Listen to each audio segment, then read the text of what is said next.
Hey everybody, welcome back to the somethingth episode of Taps and Patience. I am AJ with Subtract Manufacturing and Audacity Micro, here with Harrison of Precision Ingenuity and Magic Trick, Jacob. Oh, look, it's that Jacob!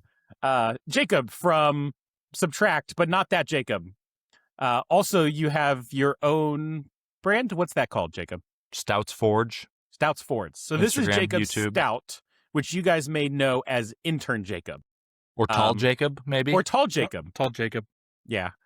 So we got a HR complaint about calling him Tall Jacob because Short Jacob was offended, but So we can't call him Tall Jacob. Does that mean we just call the other one Short Jacob? Well, I think that's the problem with calling me Tall Jacob, is that it implies the existence of Short Jacob. Yes. So we basically just threw Jacob in the water here. He said that at one point he maybe probably listened to an episode and we went good enough and then hit the record button. So give us some background on you, Jacob. Well, I am a knife maker. Some people say bladesmith. I think that sounds pretentious. I stick to knife maker. But you do actually whack metal with hammer. Sometimes. I work for a production company that does stock removal knives. So we get those water jet, and then it's mostly beveling and handling and that sort of thing. But for the stuff on my brand, I do some forging. I'm playing around with Damascus right now. It's been fun. So there's a little bit of both. But bladesmith, there's so much baggage with bladesmith. Fair. I didn't realize that for the company that you were making the knives for, that those were only grinding. I thought those were still all forged. I mean, I heat treat them in the forge. Fair. So they see the forge and they smell the forge and they look like forge afterward. But I'm not shaping them by hand. No, that would be ridiculous. So it's kind of like how free range, eggs from free range chickens aren't actually free range. I don't think we ever claim that these are hand forged. That's fair. So I don't know that applies.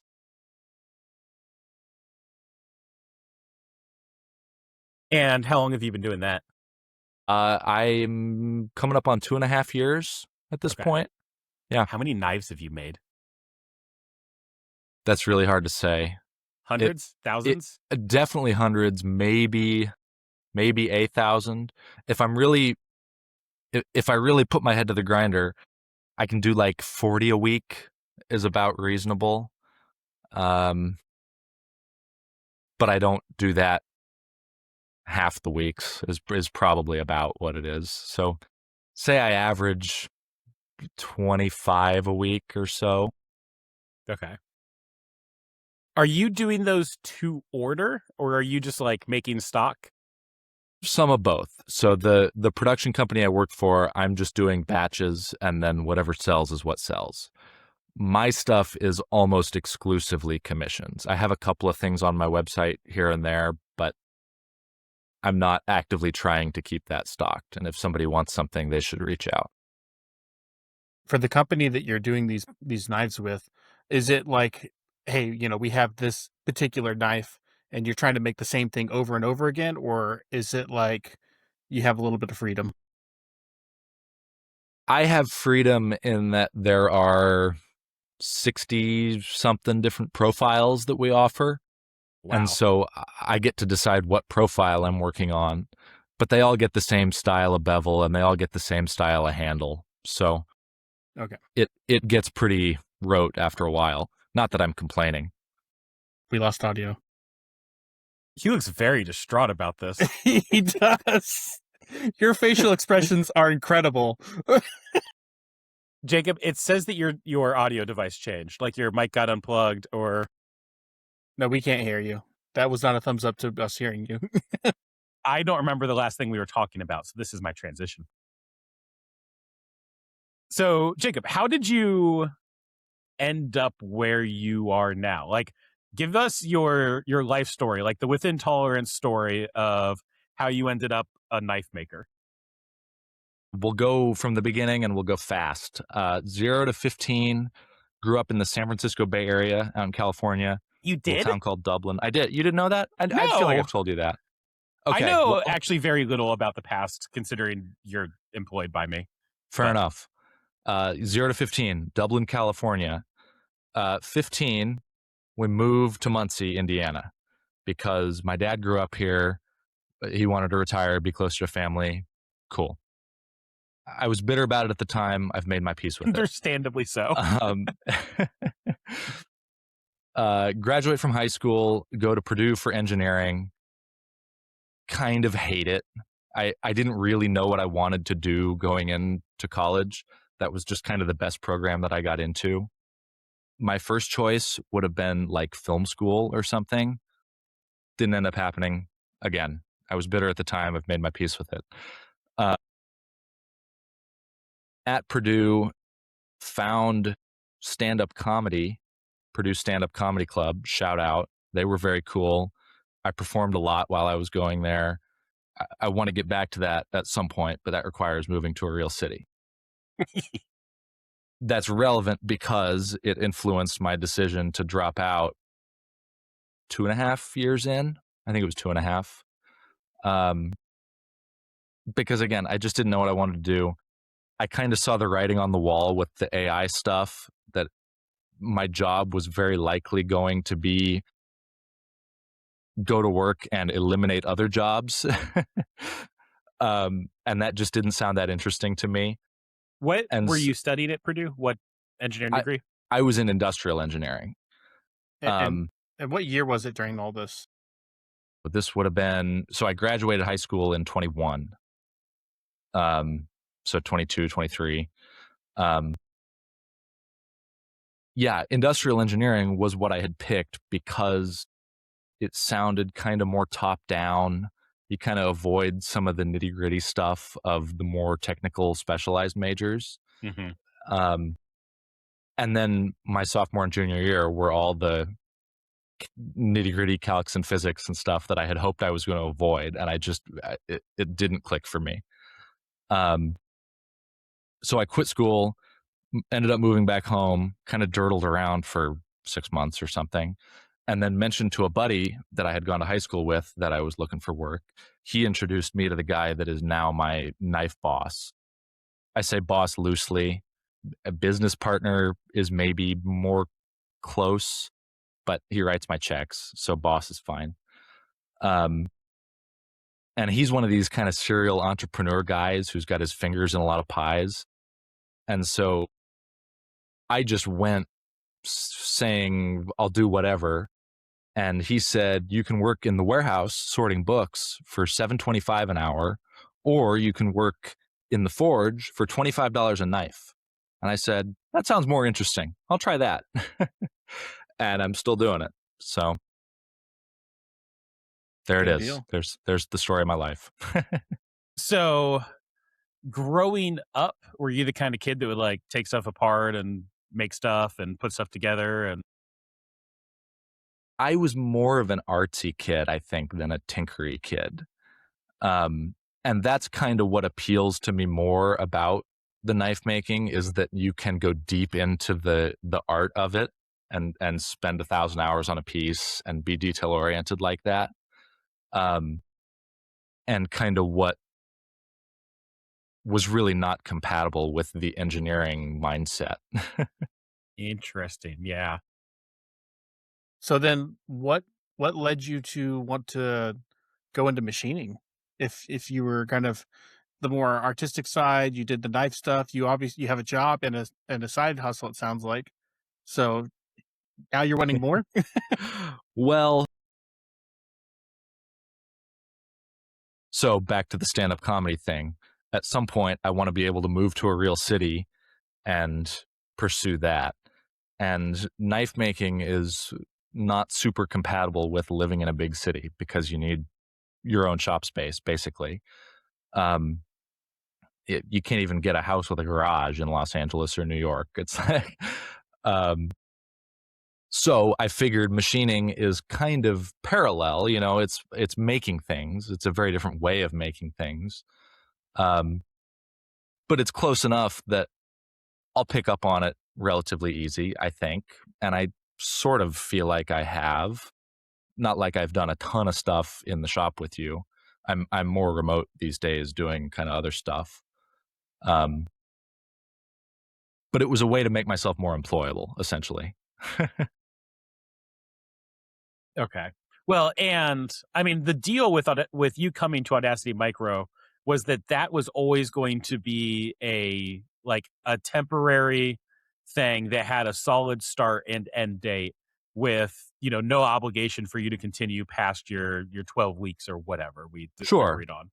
And that was interesting to me because if it didn't click and I hated it, I could go back to my other stuff, right? If it had been like a job where you were committing to do it, maybe not forever, but for an extended period of time, would you have taken it? I really thought about it because you kind of offered that to me. I did. Um, I really enjoy working with the guy that I work with on the knife stuff. He's great. He's treated me really, really well. And so I didn't want to leave him hanging because I'm the only person doing production at this brand. So that factored into it. I also appreciate the flexibility that job gives me. It's basically go in whenever you want, however much you want, and I get paid for however many knives I make. And I appreciate that as somebody that doesn't always have a consistent sleep schedule and likes going in at odd hours. And so that works really well for me, which also happens to work with the setup at Subtract because it's all make my own hours and just log it. And so both of those together are more compatible than you for however many hours a week and trying to fit other stuff in, if that makes sense. So now you're at Subtract. You were at Audacity for, 12 weeks or whatever it was, one day a week. And you helped out a ton. We did a ton of shop improvement projects. It was great. Then I replaced you with a Mongo. And now you're at Subtract. And I'm happy to be here. So what have you been doing at Subtract? I have been doing quoting stuff. I've been doing customer communication stuff, and I've been doing a whole lot of video editing. Yes. And you can see his interest in film. If you go watch the last couple Audacity Micro videos, the editing has gotten way better than when I was trying to do it. Well, I appreciate that. That's very nice of you. So that recent video about the flood got a ton of really positive interactions. Didn't get a ton of views. Yeah, but I got that. a lot of really good feedback, like other messages from it being like, that was a good video. Well, good. I'm glad. So what are your goals now? I'm in a weird in-between spot where, like I said, still living at home, trying to get out at some point. I don't have a timeline on that really because it's the kind of thing where a lot of stuff has to line up, and I'm just not at that point yet. So right now I'm putting one foot in front of the other. I'm trying to become more useful to you. I'm trying to help grow this knife brand. It's a good time. Your knife brand or the other dude's knife brand? Yes. Okay. Correct. Both. Do you have a website with your knives on it? I have a website. It's jacob-stout.com. I have a YouTube. It's Stouts Forge. I have an Instagram. It's Stouts Forge. That's all limited to my stuff. To get his stuff, you don't need to advertise someone else's stuff. It's true. Fair enough. I don't think I've ever actually looked at your stuff, or maybe I did on right after the interview or something. Sure. I sent you some pictures. Yeah, that's right. Because you asked for a portfolio. Yeah, these are great. I like these. Thanks. So the Damascus steel ones, are you making that Damascus or are you buying commercial Damascus and reshaping it? A little bit of both. We just got a hydraulic press 3 or 4 months ago, and so I'm starting to get into doing my own stuff more. Even the stuff that I was doing before, I wasn't like buying billets. What I had done was there was a company that was selling like end cuts, and so I bought a big box of end cuts, and a lot of the pieces are small, but you can draw them out and stick them together and have something cool.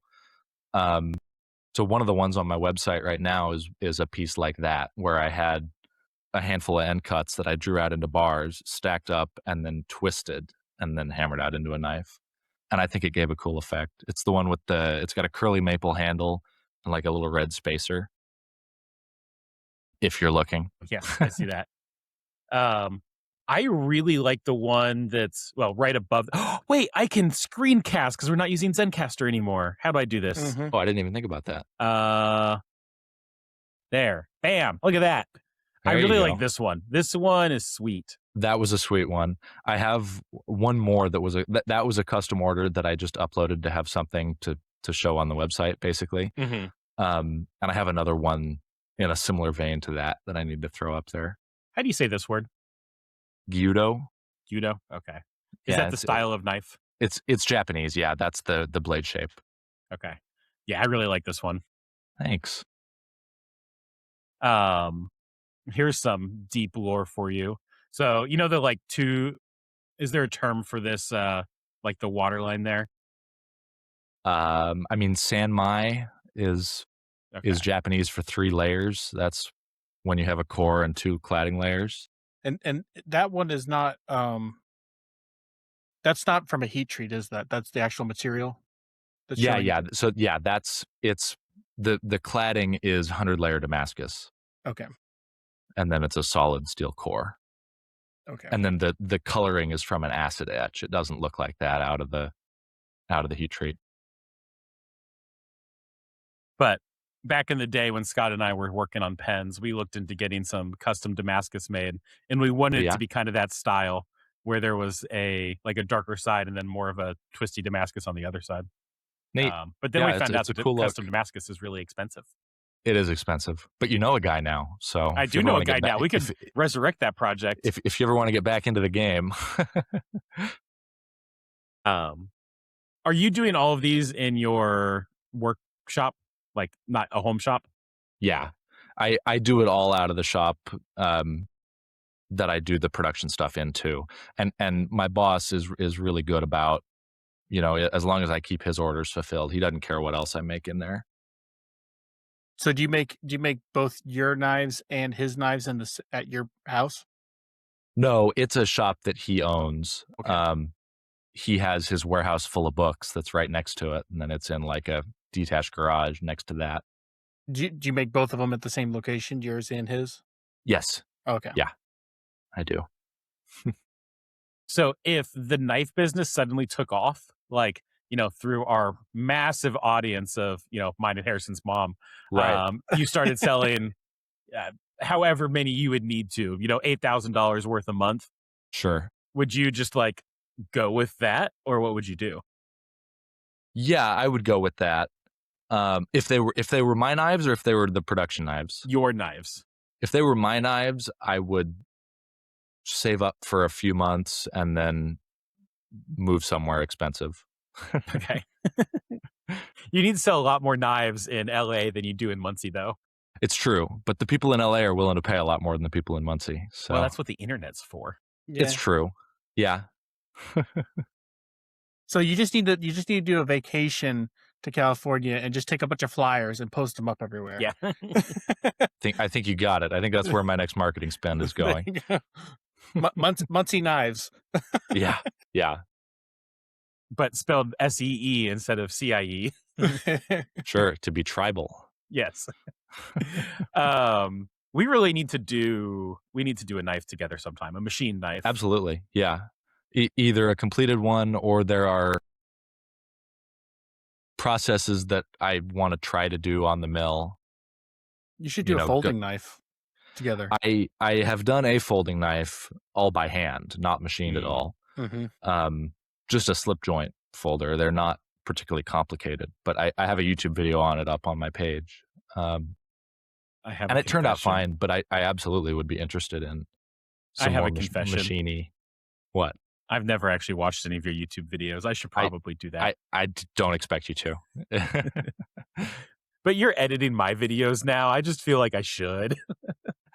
Fair enough. The most recent one is probably your best bet. Okay, I'll check And that one out. I'm not nearly as consistent as I need to be. So how did you get good at video editing?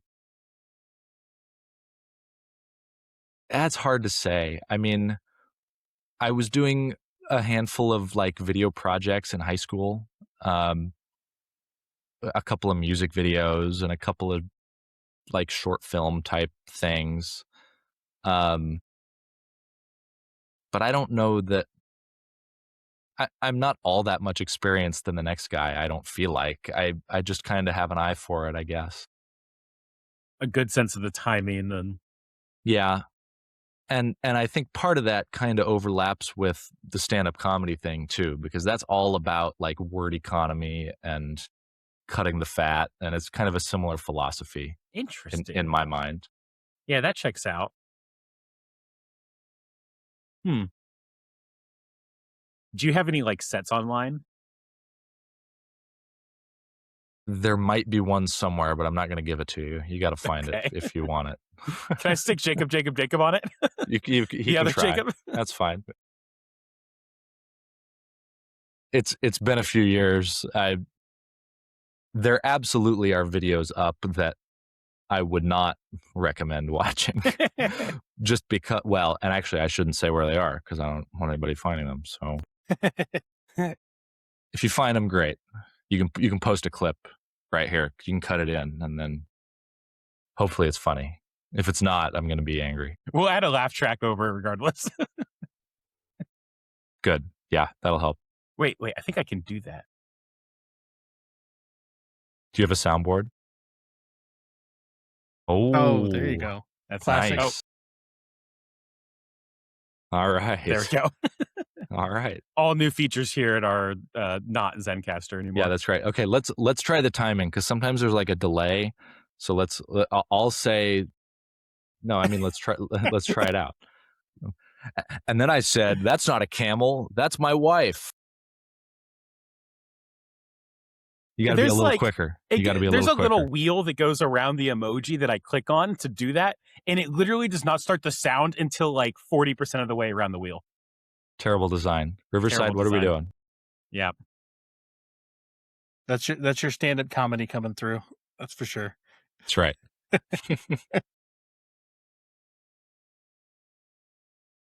What else? Well, I got a question. You know, for starters, how did you find each other? I don't know if I've heard that story. Facebook And- Marketplace. Facebook. I was going to say Facebook dating, but that's fine. Close enough. Marketplace Yeah, dating. Right.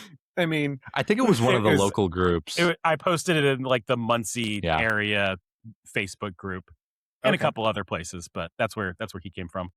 And then Okay, so here's my follow-up question for that. Okay. Is did you interview anybody else? Yes. Really? I interviewed at least 3 or 4 people. I think I talked to 4 people and 3 I interviewed. There was you and another guy who I also liked. And I almost took him into Subtract to do some of the stuff that you're doing now. But obviously I'm glad that you're here. And then there was the robot intern, Carter. That's right. So, Okay. I had actually already offered you the position when I interviewed Carter, but I liked him so much. I was like, we'll find you something to do. He's certainly a lot more qualified than I am. It's sort of like he has no qualifications. Like he's a high school kid. He's just done this stuff enough that he's able to figure it out. Sure. And I mean, I consider the robot team stuff qualifications. Yeah, fair. Apparently they are, because he was probably knew more about that than I did. So Really? yeah, that kid was sharp. He's off at Purdue now. So Audacity is back to being a one man, one robot show. So, did you have any preconceived notions about machining that were either proven correct or disproven? And was there anything that you have in the knife world that you can apply to machining, or that you took from machining and applied to the knives? So that was That was 3 questions. So let's start with the first one, of preconceived notions. And I don't know that I really had any preconceived notions because I just didn't know all that much about it. Mm-hmm. My freshman year of high school, when we were still in California, my high school had like an engineering program, and one of the classes that they offered was computer-aided manufacturing. I didn't take it. It was a senior level class, but I had another class that was in the room and would like catch the last couple minutes of it sometimes or something. And that was the extent of my knowledge. Basically, it was a machine with a hood that you beep, boop, beep, boop, beep, boop, and then it, and then you have a thing. It's exactly how it works. Yeah. I think that was an elegant description. I had seen people do operations on mills in like knife making videos. Mm-hmm. I hadn't really watched a lot of like fully machined knife content just because that wasn't really where my interest was at the time. But AJ has proven to be completely free of any preconceptions. Like he defies all the stereotypes. I feel like he's you can't pin him down. That's what I'm trying to say. I know. One minute he's machining in a garage, and the next minute he's machining in a pond. That's right. Yeah. He's shifty. He's shifty. You just don't know what he's going to do next. A little moist. That's right. That's right. And he looks like a hobbit. Apparently, I saw that comment. You saw that comment? That made me laugh. And Harrison, you kind of fit right in with the Hobbit thing. I think you guys. Maybe this is the Hobbit podcast now. Yeah, you should see me and Jacob together. He's like Gandalf, and I'm just Bilbo over here. How tall are you, AJ? I think I'm 5'10". Okay, that sounds about right because I'm 6'4". Wow, you are tall, Jacob. I'm trying to think how far down I'm looking at you. Well, yeah, I earned the name. How far down I'm looking at you? Just like, hang on, let me look down at your level. Right, yeah, that's about right. Oh man, I'm taller when I haven't had a haircut, which it's been about 3 months longer than it should be right now. So it's been a while. That's why he does the curly hair, gain a few inches. Yeah, sure. You're cheating, is what that is. Yes. So, have you learned anything from machining, or vice versa, that you can take from knife making to machining? I don't know if I've learned anything about machining that I take, but a lot of the general shop running stuff, some of the lean stuff that AJ always harps on. And a lot of it is stuff that I haven't done yet that I need to. I had mentioned it to AJ once that really we should do a video where he comes and visits my shop and leanifies it for me. But that's still in talks. Let me ask you a different question then. Have you machined or like programmed and run a part on your own yet? Or I haven't. AJ hasn't had me do any programming. I really just wasn't in the shop enough for that. Yeah, I had him for like 12 days. Yeah, just not that much. Okay.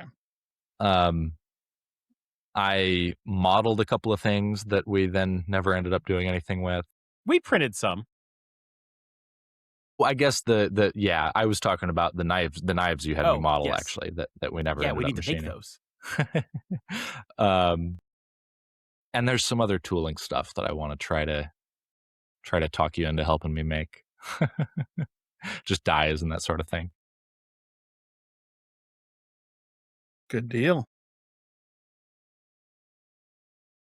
I don't think we told our Patreons that we were having a guest. Yeah, I don't think we did either. Oh, we have Patreons? So no specific. We do have Patreons. Wow, I didn't know that. I can't not use this transition you set up for me. Yeah, that was a good transition. Let's do an ad read. So we have Patreons. Patreons help keep the lights on. They make sure that we record every week and don't get lazy. They also pay for our IMTS trip coming up soon, which is very expensive. And Jacob may or may not be there on Tuesday at 2 p.m. at the Tormach booth for our meetup. I will very likely be there. That's awesome. I'm looking forward to that. We already have your badge. And if not, I got my daughter a badge, so you could wear that if we didn't get you one. Excellent. Which daughter do I get to be? Ruth. Awesome. Wait, what did you put for his title, for your daughter's title? That is a good question, because people should not let me choose their title on their badge. Because I don't remember. Because if you put daughter and he's walking around with a thing that says daughter. Oh, well, no, I did get him his own badge. Okay. Yeah. I think I put something like Chicken Wrangler on Ruth's badge. That's great. That's awesome. I bought a couple wrangler. other badges for some guys in the Subtract group, and they should not have let me choose their titles. Brutal. So, what are some of their titles? I want to hear some of these titles. it's a surprise. It's a surprise. Okay. I genuinely don't remember. Okay. Did I tell you the title I did for my wife? No. No? Okay. So me and Weston both say co-owners as our titles. And so for my wife, I did owner of the owner. No. Nice. Very good. There was this great awkward moment at FabTech 2 years ago or 4 years ago when Scott and I went together when we were still doing Design the Everything. And on my tag, I wrote founder. And on his tag, he wrote co-founder. And I was like, oh. There's some dynamics in play here. Anyway, Tormach booth, 2 p.m. IMTS, Tuesday at the Tormach booth at 2. Just all the T's. Definitely bring a part that you can show off, that if you're legally able to show it off. It's a great icebreaker to get the conversation moving. Also, don't forget about the Lone Machinist meetup Monday at G28, also at 2 p.m. And then there's the Within Tolerance / Insta Machinist meetup, which I believe I've been saying the time wrong. It is 3 p.m. on Wednesday at the Kern booth. It is not 2 p.m. as I've been saying. So 3 p.m. at the Kern booth for Within Tolerance, albeit all three, of course. And it also sounds like there is a meetup in Cleveland at the Toolpath thingy. I should have details, but I don't. We'll put those in next week, Jacob. Well, or we could use that magical power where Jacob just... Yeah. Jacob. Announcement. So that's in the week prior to IMTS. I may or may not be at that one. Good deal. This week we have new Patreons. We have Accentroid and Charles W. I think I nailed the pronunciation there. It took me a second, but Accentroid. I think you did. I think you needed like a cheering sound effect. You need like a yay for new Patreons. No, that's the wrong one. Well, you could do that, but you could do that first. I don't like that one. We're not doing ad reads for you guys. Me. Delete that one. Transition 5. Oh. Dramatic. Do they just have transition in the number? They have transition 2 and transition 5. Can you upload your own? We didn't like transition 1, 3, 4, or 6. Unless Jacob added these and or deleted some. Anyway, let's now transition to our list of current Patreons. So our current Patreons include, but are not limited to, Accentroid, Jesse at Data Proto, Zachary at Home and Precision Industries, CJ at CS Machine and Fabrication, Brian at Headco, Matt at Modern Fuel, Russell M, Joseph E, Brian B, Jacob S, Chris at CDS Plastics, John at Schubert Design and Manufacturing, Alex H, Avery M, Chris B at Putted Creek Precision, Josh at Leighton Machine, Millen Y, Devin C, Christian O, Stephen M, Daniel R. Oh, we don't have our dead horse pulverizer anymore. Oh, yeah, we don't. James at Moultrie Made, Ryan at Strato Manufacturing, Kyle at Crisp Machine, Devin at Sinister Machine Works, Greg at Frogtown Manufacturing, James N, Ben at Prickly Pear Prototypes, Cam S, Shep at Alderson Prototyping, Jacob at Zon Precision, Jason at JLS Machine, Joshua H, Christian Z, Leland at Bray Precision. We have literally put Jacob to sleep. Freaky Climber, Prescott at 1Z, 2Z Systems, Trey V, Alexander B, Scott Design Everything, Jamie at Nautical Work Holding, EJ at Nocturnal Welding, Chris at Ike Precision, Chris at Pop Up Design, and as ever, Jake Brownson. It's not that bad, Jacob. We're done now. Whoa. It was over a minute. How long was I out, guys? It's probably actually a good thing that Mr. Horse Pulverizer is no longer on that list, because his name was by far the most difficult to say, and it's become a lot easier since then. Oh, it looks like going back a couple weeks, he's been gone for a hot minute. I think he changed his name back. Oh. So I wonder if I can see if I could tell just by going back until I find him. we probably could. So all of our patrons get access to our Discord, which is an awesome place. You can do things like participate in this Q&A, but also it's just like a pretty lively community that just runs. There's hangouts every Friday. There's been a lot of auction posts lately, which could be much more expensive than our Patreon membership, depending on who you are and what you buy. Although if you want to participate in the Q&A but don't want to pay, you can do that by becoming a free member on Patreon. That costs nothing, hence free. That's a pretty good deal. It's a pretty good deal. You can ask questions and they maybe get answered on time. Cam S asks, adding on from last week's question about drilling with carbide and no coolant.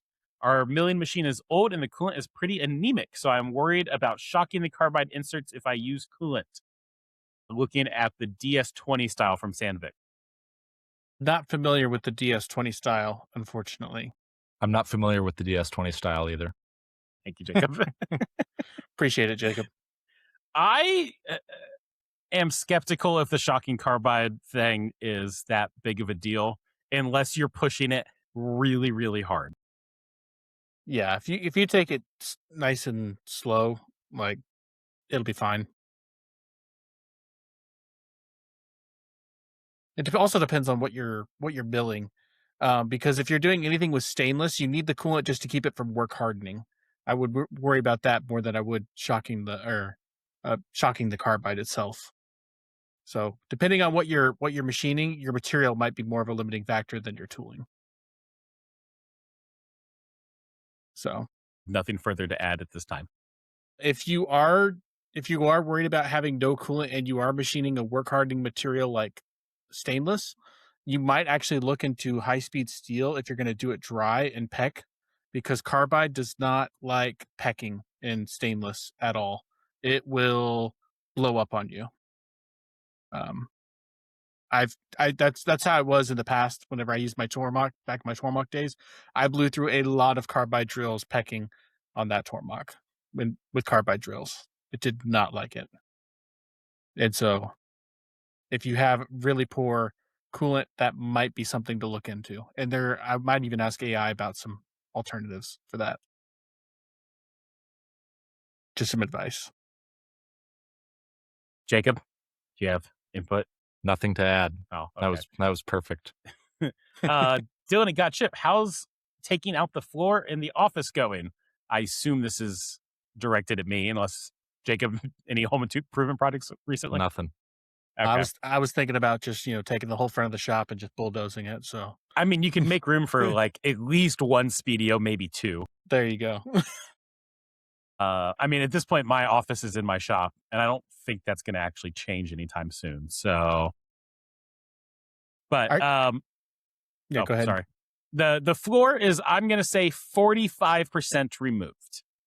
In terms of linear length, I have done probably 60%, but there is a little island that my wife's freeze dryer is currently on. And it just so happened that like the board stopped at that little island. So I was able to remove all of the boards that weren't underneath that, and just leave that there. And it's just going to need like a place to go inside the house, basically. How bad were the boards? They were still wet a week later or 2 weeks later, so that's not a good sign. It turns out the wall is wood paneling over OSB, and that's why the bottom of it was looking so grungy. Mhm. I could just cut out the bottom foot, is a potential option. But I still kind of want to tear it all off and just replace it with drywall. If you do, you might look into. Do you know where it was coming in? Was it coming in from everywhere, or was it just coming in around the door? I think it was coming in the front door. Do you need to replace some weather stripping then? There's probably a lot of things that need a lot of work. Okay. I didn't But know if remember, you. this was like a 100-year flood, so this is not a super common thing. Yeah, but I'm sure heavy storms, maybe not quite that heavy, but I'm sure water might still be able to get in some places potentially. I don't know. I could be wrong. There was a like 4 foot mudroom is the wrong word, but like a 4 foot area that was not boarded. It was just the rock concrete in front of that door. And I've never ever seen water get in there before. Okay. And there's an awning over that door, so it couldn't even get hit with direct rain. It was only because my road became a river, which has Fair only enough. ever happened once. So Fair enough. I'm not super worried about that. There is a hole in my floor in the air compressor room. It was obviously some sort of floor drain at some point, and we did figure out the water was coming up that. And I don't know what to Oh. do about that one. That seems concerning. It is concerning. Well, back to your whole statement, if it was 100-year flood or 1,000-year flood, exactly. then do they make one-way floor drain valves of some They make sort? concrete. Just fill it up. You don't need it. Yeah. It's already full of crap anyway, and it's so far out of the way to be useful. Like, it's not in a low spot. It's probably in one of the higher spots in the shop. Well, it sounds like you just answered your own question about what you need to do. Concrete. Yeah. And a big ditch that goes across my yard. So I don't know. We're making progress. That office was always just kind of a collector of junk. It was kind of like the last frontier with Jacob's help when he was here. We got the shop largely squared away. We left in the middle of the shelf reorganization project, which is now done. And although I do have some shelves that need to be torn out that are no longer being used, we did a lot of work. And in fact, if this flood had been pre-Jacob, we would have been in a lot more trouble because we spent a lot of time getting junk out of there and getting stuff off the floor. I don't And know like how much stuff we got off the floor. did we not get stuff off the floor? Was that Maybe? I don't know. maybe that was in the year leading up to you, but over a year ago, my shop was in a much worse state than it was when this happened. Really? Well, that's Yeah. good. So I don't know. The lean improvement projects really saved a lot of headache there.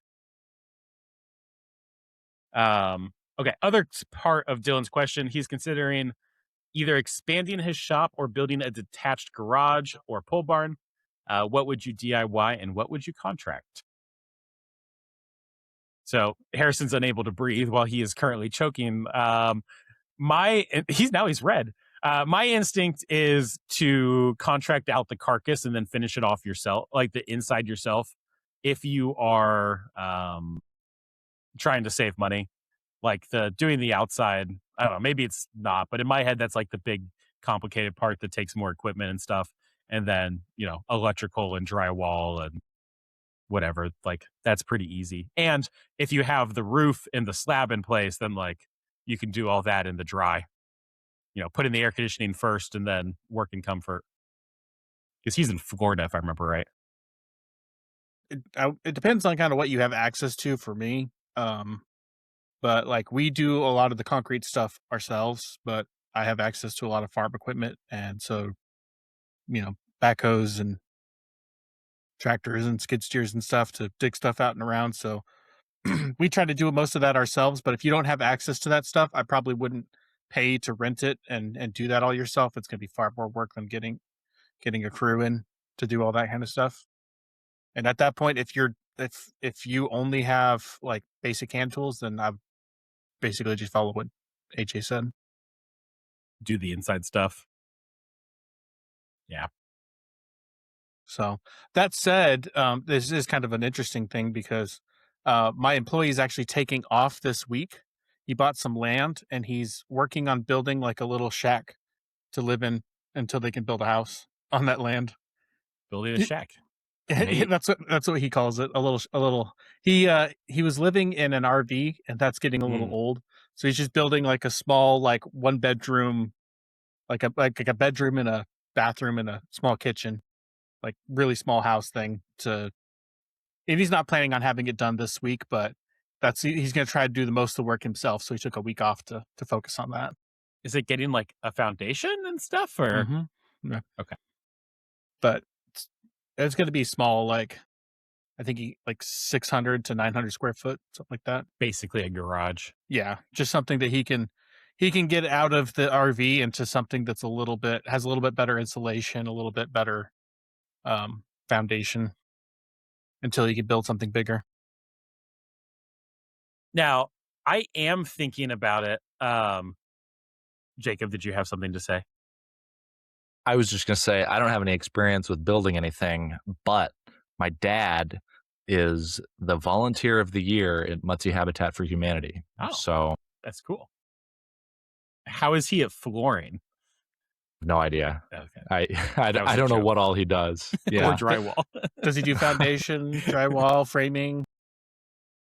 I think there's a little bit of, I'm not sure about foundations, but I feel like I've heard him talk about the other stuff. What's he doing on Thursday? The Habitat for Humanity. I'm a human. He won't build a home for Mongo, though. So something I'm still deciding on here is, so that wall right there, that's the wall that goes to the office. The office was way too big. It just kind of filled up with junk. Like even like half of the office was taken up by basically empty space and my wife's freeze dryer, which is now leaving. There was the shipping station in there, and that was kind of useful. I had my desk in there, and that was fine, I guess. But the office was just kind of always a mess. It was way more space than I needed. That's why junk got thrown in there. I'm thinking about just tearing out that wall and maybe extending this wall here, that like the grinding room and the powder coat booth, and just extending that down and having an office that's probably a quarter of the size. Or even just leaving my office on the shop floor. Have you ever built your shop in CAD and just like played with layouts and what you want to do? No. I could. Really, I should just build it out of like cardboard. I was gonna say, or you can do cardboard and like 3D print or something and like make some replicas and just kind of move some stuff around. What are you wanting to get out of it? Like what's your ultimate goal? Are you wanting to get more machines, have a couple more employees? Like what do you want to do? Well, here's the thing. I have more space than I need. And basically it comes down to AJ like open spaces. Like that's pretty much my entire argument, really. And I think that wall is moldy. That's another big reason. And That's not you were been talking about verified. maybe putting a bathroom in too, right? And I would love a bathroom. Well, I know where there's a hole in the floor. A floor drain? Yeah, it's full of rocks though, so it's only half of a solution. Everything else would just float on top. Get a roto-rooter. I have considered that, because that drain's got to go somewhere. Do you have it? Do you have a septic system? I do have a septic. Do you think that's connected to that, or do you think that's just going outside? Probably not, but who knows? It's full of gravel, so I don't think Roto-Rooter could touch it. It might be worth. Do you know the previous owners still of the property? Yeah, but this was it? probably just a hole full of gravel before the previous owners too. Okay. And I think the previous owner is dead. I still get his mail. Okay. Or he faked his death and is now living the high life in Las Vegas or something. Maybe. Could be. I don't think he's collecting Social Security though, because I'm pretty sure I get those checks and then shred them. But fair enough. I also get lots of horse catalogs. Lucky you. Like once a quarter, I get these, like a case of catalogs, like not just a catalog, a case of catalogs that has all the funny horse names in it. Sweet. So my wife and I get a kick out of those. What do you do with the You read one. What do you do with the other 99 of them? We throw them away. All right.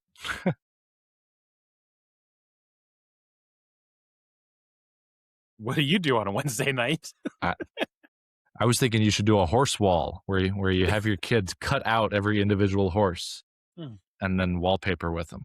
You know how my material has names, like it'll be like authentic blue salmon?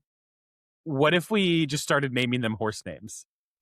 Or like the right now the palettes on that Mongo uses, those are named after artists. So like my first palette was named Adele. We could just do horse That names. was your for first that. pick? It picked for me. And Oh, I okay, think fine. when I started, it was doing them all alphabetically. And I later changed it to be randomized. So I have an Adele and an ABBA, or ABBA, the 80s band. ABBA. ABBA. And Swedish, right? that sounds right. I had one or two other A names. I didn't recognize the band, so I deleted those ones. I'm sad. I thought you were like just a big Adele head there for a second. There's like the one song that's good that she does. Cool story. Do you want to hum a few bars? You can cut this out, Jacob.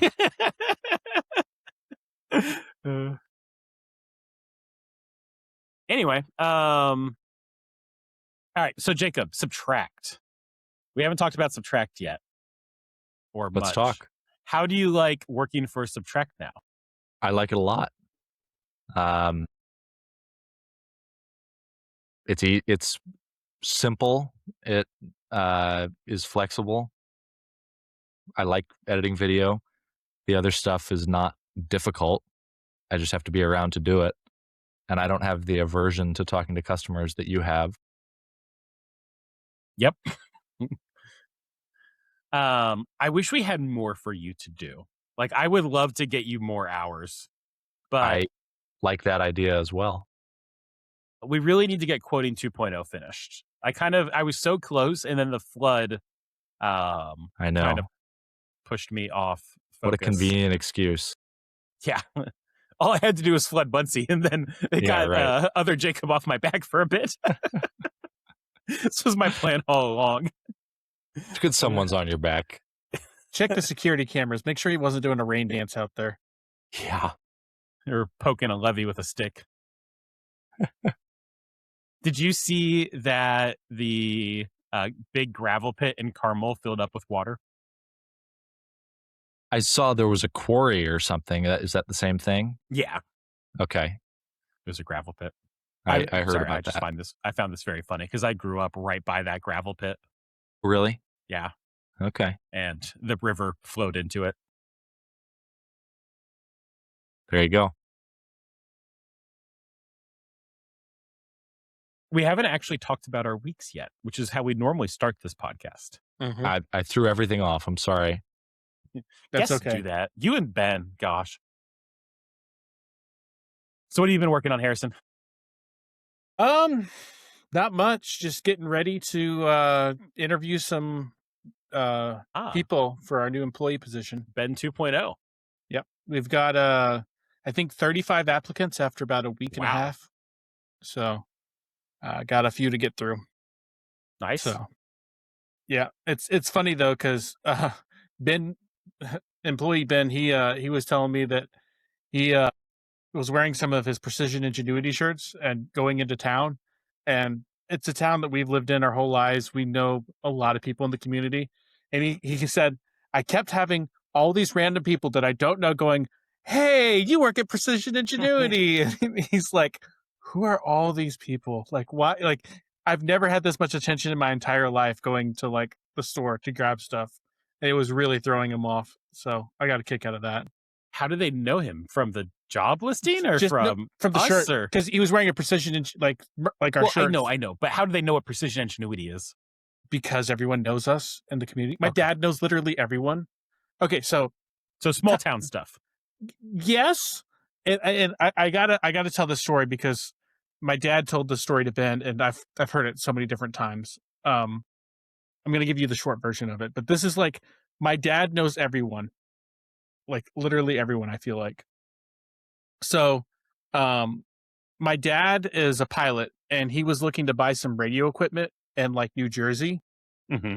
And so he found a store up there, and he gave him a call and was, talking to them about ordering some radio, and then hung up.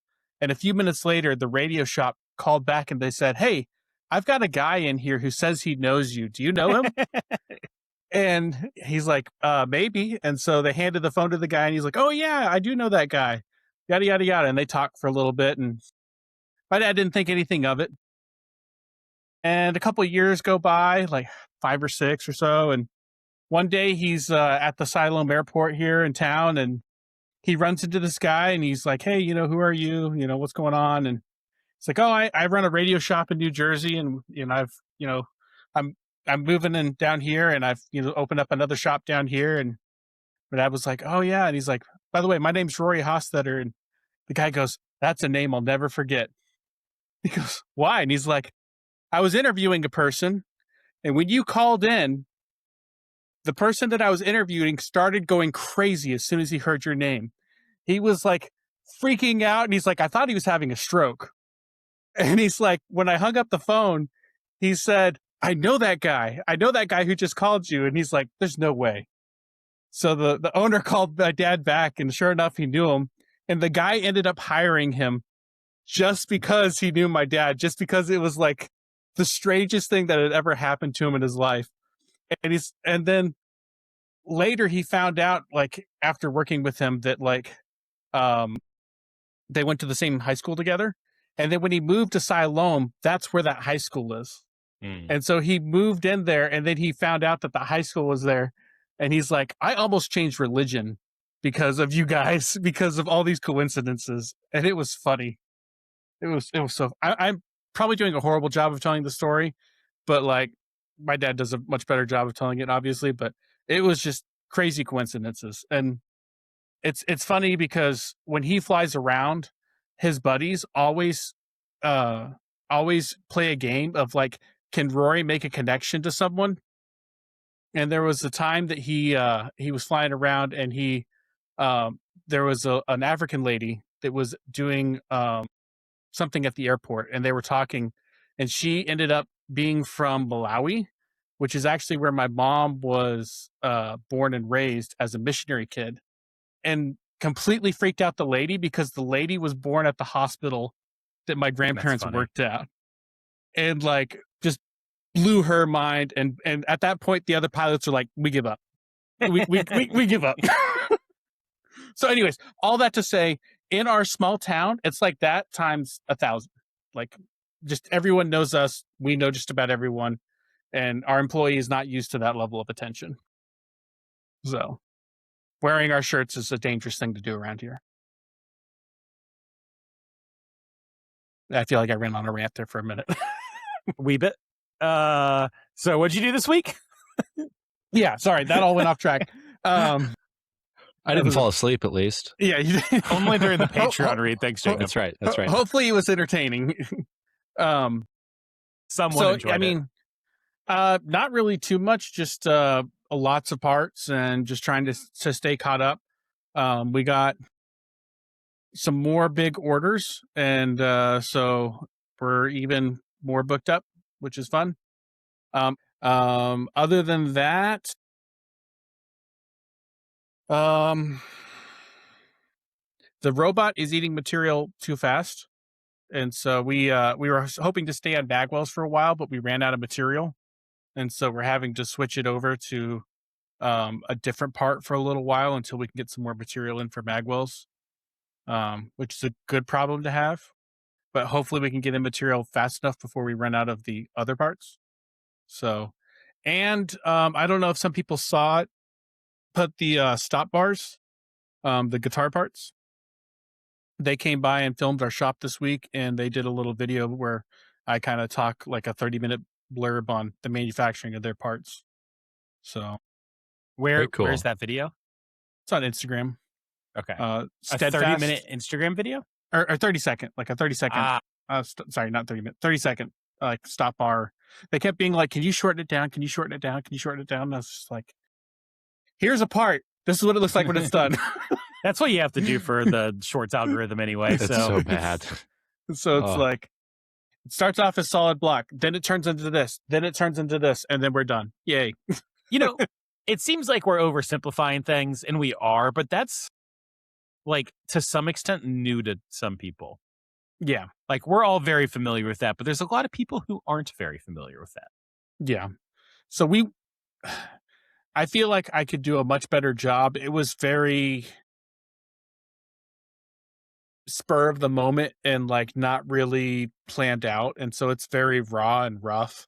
But they've got a new social media manager that they're trying to bring on to try to drive some more sales.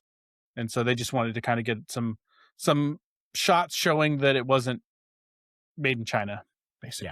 Yeah. Truly made in America. Yep. So but I got to meet their new social media manager, and he's a cool guy. So, and I hope their parts take off.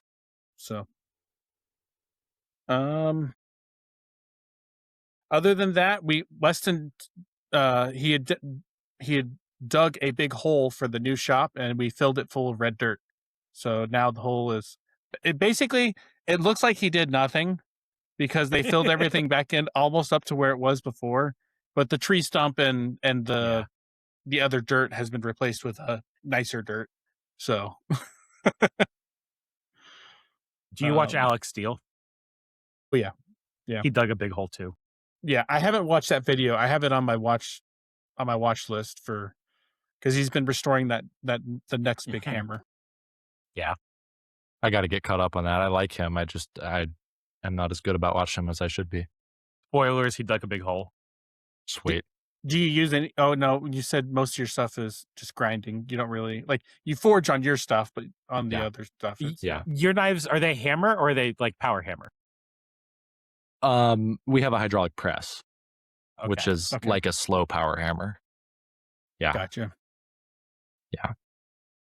And I mean, there's hand hammer work that goes into them too. You can't get everything with the press. Yeah. And there's refining and stuff that is more suitable for the hammer. But I've always wanted to try making some of the titanium carabiners that I used to make on a hydraulic press. We should do that. That would be a great video. I have no idea what that would look like, but I'm down.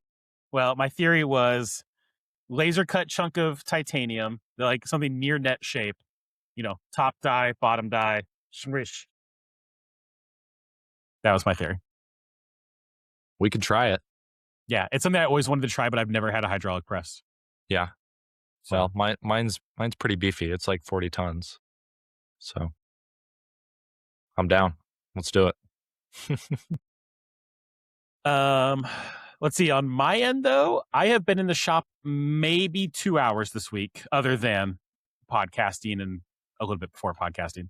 But my machine has run for about 20 hours. Yeah. How is Mongo doing? Any other failures? Any problems you found, or has it just been chugging along? Did we talk about the 2 failures that I had with Mongo last time? I think on so. The aluminum parts. Okay. I think we briefly touched on that. Since then, I had an issue with option stop. And I had an issue where I forgot to turn on coolant. Like I was using the spray down hose, so I turned off coolant at the knob. And then I went into school and I had loaded material up the night before. And I had not yet finished the programs. So they were 95% programmed, but I had a little bit of final touches. And so I got to school, I finished the program, I sent them to Mongo, and fortunately, because they were stainless parts, but I ran the soft jaws for the Op2 first. And as I was watching on my camera remotely, I saw that it was not running coolant as it was machining those soft jaws. And I went, oh no, I know what I did. And I had my wife, I called my wife and was like, can you go turn on the little knob that's in the machine? But she does not know that the safety on my door has been overridden and there's a release button. And she pressed the release button when she went to, open the door. which meant that the machine would not turn on because that release button was pressed. Oh no. So those have been my two issues so far with Mongo. But let's see, the first batch of parts were those mirrors that ran super glue method, and I made like 300 of them, and 100 ended up in the chip tray, and I just shipped the other 200 of them. Those went flawlessly. Those were great, other than the high mortality rate. But those ones were long run times because there was like 100 on each pallet with the super glue method. So that wasn't a huge stress on Mongo because that was only 3 pallet changes for 10 hours of machining or something, or 6 hours of machining. I don't remember what that was. Math is hard. But memory is hard. But the other day, yes, memory is hard. Thursday, Friday, I don't know. I was at school again. And I in the morning, I spent maybe 45 minutes loading up pallets. Maybe this was Friday or Saturday. I don't remember. I loaded up a bunch of parts on, I think it was like 20 pallets. And then that ran for about 10 hours and there was no issues. Have you mixed parts? Like, have you had like 2 different parts pallet loaded at the same time without you coming back? Like, yes. So that day, whatever day it was, I think maybe it was Saturday. Was that yesterday? I don't know. That might have been yesterday. It ran, I think, probably 6 different programs. So I had gone on to Big Blue and picked some just like fairly easy jobs that were just kind of Mongo food to do tests and to get the system running. So I had, I think, 4 or 5 different programs. And also I have it run the soft jaws too. And now my tomorrow is going to be doing all of the op2s and inspection on everything because I've made a ton of op1s. That does remind me of something. We were looking at machines for our new edition. Mm-hmm. And you've heard of the Haverly system that NS Precision has? Like the robo drill with the pallet loading robot and the 2 carousels. I was checking their website the other day, and it looks like they might be able to do raw material loading and pallet loading in the same machine now. I think that's the way to do it if you can. So, I'm interested in that, and the guy's actually coming this week because I called and talked to a method salesperson about it because I want to know if that's an option for the new edition to be able to do part loading with that, and then have the ability to also do pallet loading, and have like a hybrid system that can do both. Yeah, I could see that making a lot of sense because there's a time and a place for both. They're not like no one system is the end all be all that does everything. Like you need both, I think. Or well, I shouldn't say you need both. It depends on what you're doing, but there is a good use case for both. And I basically can avoid some of the downfalls with pallet loading because I'm using those little tiny import vices that are like $50 each. So, I just had 17 vices delivered the other day, and I think it was maybe $1,000. If I was doing bigger parts where I needed nice vices, that's like that's 1 vice. Mm-hmm. So like there's some other compromises I've taken, or like my system is not designed for anything bigger than a 2-inch cube. I got lucky in that it can do bigger than a 2-inch cube, but that was my design requirement, 2-inch cube. Yep. How many pallets are you up to now? I don't remember how many actual like physical pieces of work holding I have. Right now on my pallet rack, there are, I think, 30 stations. However, we ran into a wee issue where there's a Mongo rack collision on the bottom shelf in its current place. So I need to, if I move all of the shelves up like 3 inches, it solves that. But I'll have to reprogram in each position. And then are you also planning on putting a rack on the, instead of just having the one, are you planning on putting like a second one or a third one and boxing the whole thing in at some point? My current plan is to U-shape him and give him 3 sides. The back rack will be dedicated to tooling, if I can get that to work. And then the other 2 racks will be pallets. Okay. So the thing I pulled off my printer, this is my first prototype tool holder pallet thingy. I was just going to ask about that. So hopefully you got to have something other than the forks, right? So hopefully this will, like, as far as Mongo's concerned, this will just be a pallet, and it could be interchanged anywhere. But hopefully the tool holder will sit in here, and he'll be able to come down, or the mill will be able to come down and then grab it, and then Mongo will change this back. That's the theory. There's a lot of testing that needs to go into place first. This probably will not happen this year, but I really want to have the world's highest capacity tool changer on a Tormach. I really want to have 100 tools on my Tormach. That would be great. And is there any practical reason for that, or is it just kind of a measuring contest? Measuring contest, yes. Okay. But also practical reason. So the Tormach right now only has 16 tools in it, which if I'm running just one part, that's fine. But if I'm trying to run 10 different parts overnight with 10 different programs, the chances of all 10 programs using the same 16 tools are rather low. All right. So by having, I don't actually need 100 tools, but by having an extra 10 tools or an extra 30 tools in the back, Mongo can do more independently without me. Fair enough. So that is my plan. I hope it works. I don't even know if there's enough access to the controller to be able to do that. I think there probably is, but I haven't tested yet. Fair enough. Well, I'm excited to see how that project continues to develop. It's been cool to kind of watch it and how far you've gotten with it in such a short amount of time. I am really blown away with how well it's gone. Like, I can't believe things have gone this smoothly. And granted, a lot of that was just like, using Carter GPT and saying, hey, Carter, do this thing. And then Carter would go do the thing. And then, next week, Carter would come in and I would say, hey, Carter, do this thing. And he would do that thing.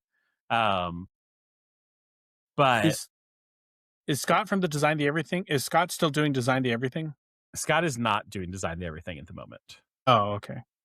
Because I was going to say, if your machine's sitting and you have pallet loading now, you could start helping them with that a lot pretty easily, just to keep cycle time on it going.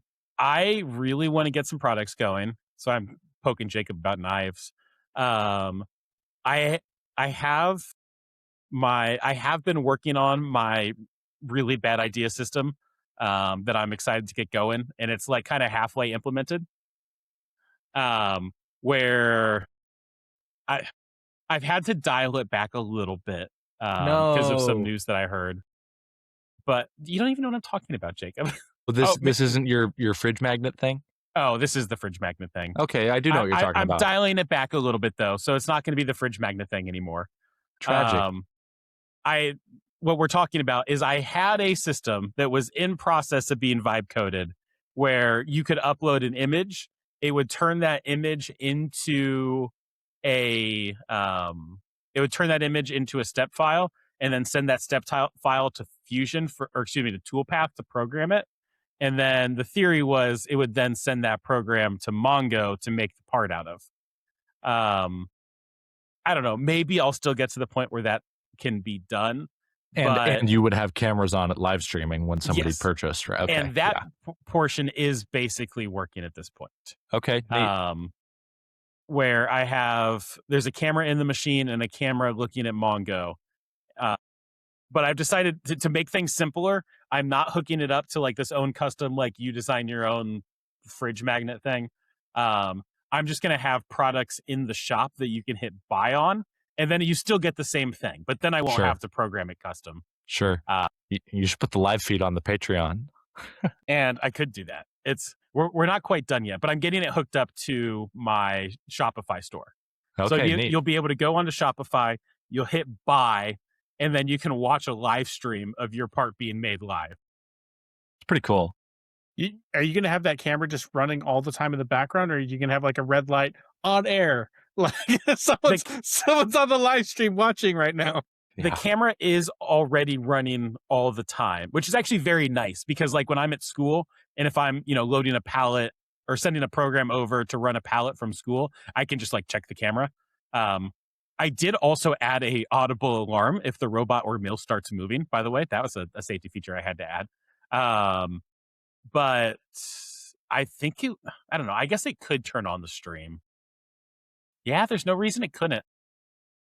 Yeah, because like if you turn on and off the stream for like basically create a session that it can view for X amount of minutes until it's done. Otherwise, you just have a live stream that's constantly going, which isn't horrible. I mean, Area 419, I think, did that for a while. I don't know if they still are, where you could watch their machines running. Yeah, bye-bye ITARs, but... Big upside is if you ever hurt yourself in the shop, you'll have great content for social media. There you go. Fair. Or if Mongo does something horrible. Yeah, sure. Why is Mongo screaming? Yeah, Mongo's on fire. But yeah, that's a work in progress. There's bits and pieces implemented. Everything on the Mongo side, I think, is basically ready for that. I just need to finish my Shopify plugin. So why did you have to scale it back from the upload a photo thing?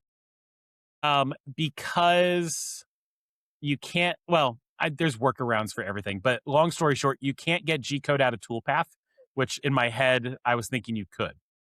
You still have to go through Fusion to get the G-code. And also, it was just complicated, and someday we'll find the right application for that. Like, it's still just a problem without a solution. No, It's a solution without a problem. And someday, Toolpath will be far enough along, and all my other systems will be dialed in enough where that can work. But at the moment, unfortunately, I think it's a little bit too complicated. But just like buy something from the store and then watch the live stream of it being made, that should be relatively simple. Still very cool.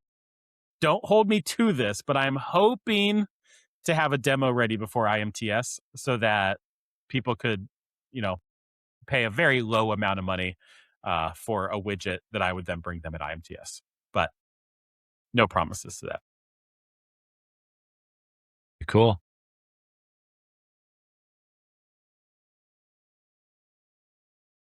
Got anything else? Anything in your week, Jacob? Nothing crazy. I edited that flood video in the beginning of the week. And then my dad went out of town on Wednesday, and my mom is still not walking at this moment. So I've been on mom duty for the rest of the week, but it's all right. I'm working on a sword, so that'll be exciting. Something for the fans to look out for. Oh, yeah, you're making a sword. That's cool. I am. Yeah. Damascus. I'm not committed to a pattern or anything yet, but it's early. But that's my next big project and my next YouTube video. So that'll be exciting. Do you have any brothers and sisters? I have a younger brother that just started at like a boarding school. So it's just me in the house right now. Kick the little brother out, get the parents to yourself. I like it. Exactly. That's right. Now I can pull off any Will shenanigans and he'll have no idea. I'm the favorite son. That's right. What happened to the ring box video?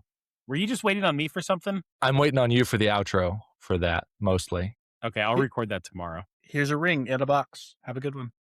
Yeah, so that was the ring box we made for other Jacob's proposal. Which, fun fact, in that video, I say the video is going to come out on January 1st. Did you say a year? Because no. you might still get that. There's still a chance. That's right. We can keep it in the vault. I'm not. Yeah. And then you have one more video for me to do, right? After that. There's the shop tour. That's right. There's also a video that I recorded on a little bit of today. But it's kind of a video about nothing, and I don't remember what I last recorded, so hopefully it finds a story at some point. All right. The videos will be better if you find the story than if I have to find the story. Just put that out there. The problem is sometimes it's just like it's almost more of the vlog style, and that's what Sure. this video is. Sure. And there's not always a story to just like machine shop life. Hey, Yeah. I made parts. Yeah. Yep. Look, I made parts that's again. how I feel so much of the time fulfilling orders for my boss. It's like, yeah, I could like record a day in the life or something, but it would be making the same 8 knives I made last week. So why bother? So I get it for sure. Although to be fair, there are people who would still watch it and like it. Potentially. I kind of try to have, again, higher standards. Sounds kind of pretentious, but I do try to keep it a little more engaging than that. I don't have those high standards, so we're okay. That's why I was trying to choose my words carefully. I have been getting a lot more sponsorship offers lately. Sick. Anything for like the little 5-axis mills? No, Desktop although mills? I did try to play my influencer card, and I sent one of those companies an email. Nice. They said no, but at least they answered. That's fair. I did get approached by a desk company, and I was like, I'll actually take a desk. That would be cool. And you need an office. And exactly, I was like, you have great timing because I'm redoing my office. And then they disappeared off the face of the earth. So they're Dang. probably gone now. And then there was a Chinese robot company that made humanoid robots. And I saw that email and I like clicked on their account and I was like, yes, send me this. I don't know what I'm going to do with it, but I'll do something with it. And they also haven't answered me. So dirtbags. Yeah, why would you offer a sponsorship to somebody and then never contact them again? I don't understand that. But I really wanted the humanoid robot. Even if it just like what would you do with it? Company. Yeah, I'm so curious what you would do with it. Take Mongo for walks, give him pets. Yes, give Mongo treats. Could a humanoid robot anodize? Why does the robot look like it's out of a horror movie? It dips its hand in acid every day. He doesn't mind. For a couple hours. Okay, jokes aside, I am seriously starting to plan on making an anodizing robot. Yeah, that would I've always thought that would be a cool way to like get consistent anodizing. Is it just like a linear actuator that like dips it? It would be like basically an XY gantry, I think. Yeah. That goes from like tub to I tub. totally know what anodizing is, but for the listeners who don't know, could you explain it? That's how you make aluminum fun colors. All right. And scratch resistant. Yeah. So anodizing, like type 2 anodizing, there's color. That's the fun color anodizing. There's fun color, and then there's like military strength type. Interesting. And it's like an acid that you dip in, or what's the acid is to open up the pores to where of the aluminum so that the coloring can get into the part. I guess I didn't know aluminum had pores. It doesn't until you dip it in the acid. All right. Not quite a complete description. The acid acts as an electrolyte and conducts electricity. It's the electricity that builds up a layer on it. That's why it's called anodization, because it's like the metal part becomes your anode. Yeah. And you still have a cathode in your tank. And it's the electricity that creates a layer of aluminum oxide, which you may know as like the sandpaper grit. Gotcha. So it's a very hard, very strong material. And yeah, it makes the aluminum more scratch resistant, and you can stain it. Or you can dye it. Yeah, but the way you dye it is it creates tiny holes. Yes. And then you somehow seal it by boiling it in water, which I don't really understand, but that's what you do. Yeah. Cool.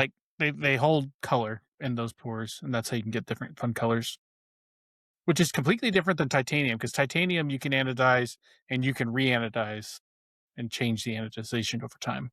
Like, as long as you go to a higher voltage. Yeah, but isn't there a way to reset it all the way back down? You just have to etch it off. I think you could do that with aluminum too if you wanted to. Yeah. Yeah.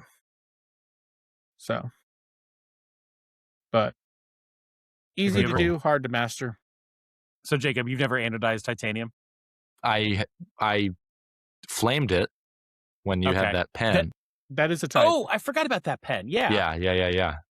That's Did I my ever tell only... you we stripped that pen and redid it from scratch? No, what happened? I did. So I was holding it and I was unhappy with the color. And Fair enough. realized that I still had some titanium etchant around, which we did not use when we tried to flame anodize it. And I went, wait a second, I can do this better. And so I etched it, and then I flame anodized it, and I didn't like it, so I polished it, and then I etched it again, and then I re-anodized it, and it looked a lot better. So All right. Turns out that etching the titanium for flame anodizing, super important. Neat. If you have a picture of that, you should send it to me. I'm curious. And we could throw it up on the screen. Because I kind of remember what it looked like when I was done, but I would be curious to see it in its final form. Yeah, this was a very cool titanium pen body with kind of the bolt action. Crystallized titanium Damascus. That's right. Crystallized. This was a subtract part. And it was a very expensive piece of material, wasn't it? Very expensive piece of material. It was like $1,600 of material plus. I found it. It was like $1,600 of material plus like $1,800 of machining or something like that. It's like the most expensive pen of all time. I guess they get expensive, don't they? Yeah. Okay. Nice. Very cool. It came out looking really good. Yeah. Yeah, it kept the crystalline thing better that's than why it did I when was we did it upset with the original one. Yeah. Is it did not show the crystallization. Yeah. And that's what the etching helped. Yeah, that looks great. Yeah, I like that a lot. Really good. So. And that was when I was in Bedford earlier this year, which I'm about to go back to Bedford for a class. Yay. Boy. I'm not actually excited about this. They're wrapping up soonish, right? Yeah, I have, I think, 5 weeks of classes left. Okay, so not with that a couple, soonish, but with a couple gaps in between as well. Like there's 2 or 3 weeks that I have off for IMTS. There's a couple other random weeks, but yeah, just like 5 weeks of classes, and those could not come sooner. I am so dying with everything. Like, yeah. But this is the last round, right? But this is the last you've round. got one that does like once a week for forever. I have the one class that's every Friday that goes forever. But it's the last round of it being a full-time job. Yep. And well, that's good. Even without driving, it's been more than full-time for the last couple of. Has it really? Last couple of weeks, yeah. Rough. So, and then I drive 3 hours a day, at least, depending on traffic. Gross. And then Jacob yells at me for quoting 2.0. Not this Jacob, other Jacob. I mean, I'll yell at you too, but. Yeah, you'll get there. You haven't been around long enough to start yelling at AJ, but that's kind of just how you get stuff done in Subtract. Yeah. Well, if AJ's not I've gotten doing that sense. The real way you get stuff done in Subtract is you just find a Jacob and ask them to do it, but. Sure. That's the way you get stuff done at Subtract. Yeah, that's how I get stuff done at Subtract. Yeah, how many more Jacobs can you find in your area to hire? If we can find additional Jacobs at this quality level, then I'll take any Jacobs I can get. So, like, your job postings, does it have, like, requirement name Jacob? Like, no, I'll just go on back to the Facebook group and post, "Hey, Jacob," and then the job posting. Yeah. Just address it to a Jacob. Any Jacob. All right, guys, we've reached the end of the podcast. Jacob, I'd like to thank you for coming on and hanging out with us this episode. It was fun for having me. To kind of meet you and learn a little bit about what you do. So thanks for coming on. This was awesome. Thanks, guys. Yeah. And guys, thanks for hanging out with us. Please like, subscribe, share. Go subscribe to our YouTube channel, which Jacob, have you subscribed? Spider Jacob? I have. Okay. I am subscribed. Thanks, guys, for hanging out, and we'll see you all next week. In this machine shop, we'll always find joy is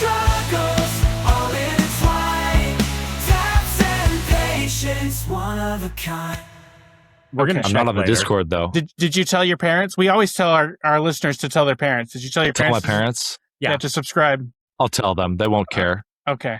Well, just go subscribe on their accounts without them knowing. Just go subscribe Fair on their enough. account. Yeah. And then they can wonder, what did I say to get recommended these guys? Hey guys, sorry, we had some technical difficulties and lost Jacob for a second, but we're Don't back even now. acknowledge it. Don't even let them know. They don't need to know. I mean, the other Jacob will probably Well, just fine. fix this, but there's spiders everywhere. There is a chat on the side. Oh, how do I get to that? Chat. Host chat? Testing. So there's me. We didn't mute him, did we? No, Can't change device while recording. you should be able to. I can. There's a little audio and there's a little arrow when you click on I arrow. see you can't. Oh, it All right. won't. I think I okay. have to stop recording and start, and then Jacob can fix it. Okay, bye. Where do I stop it? Right there. This is the